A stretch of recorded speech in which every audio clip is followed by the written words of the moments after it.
আজকে চলে এসেছি আরও একটি নতুন ভিডিও নিয়ে তোমাদের কাছে। তো আজকে এসেছি গোপীনাথের মাসির বাড়ি বা ভাট বাড়ি, সেটা হচ্ছে ঘোষপাড়ায় বা বাঁধপাড়াও বলে অনেকজন।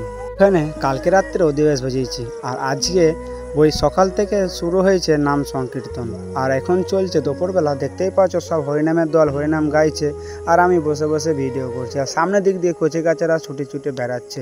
এই বৃষ্টির সময় যে মাইক বাজাতে এবং মাইক সেটিং করতে যে কতটা কষ্ট হয় একমাত্র শুধু মাইকওয়ালারাই বুঝতে পারে। আর এই প্রত্যেক সেকেন্ডে সেকেন্ডে চলে আসছে বৃষ্টি, আর বক্সের ঢাকা তো খুলতেই পারছে না, এত বৃষ্টি।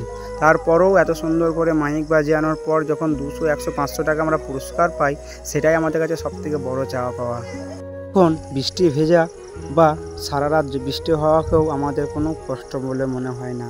এবং সারা রাত ভরে নাম হয়ে যাওয়ার পরই সকালবেলা চলে আসে সেই জায়গাতেই একটা পুরোহিত, আমাদের এখানকার পুরোহিত। সেই জায়গায় শুনি ওখানে একটা নতুন মন্দির নির্মাণ হবে, তার জন্য ভিত পুজো হচ্ছে।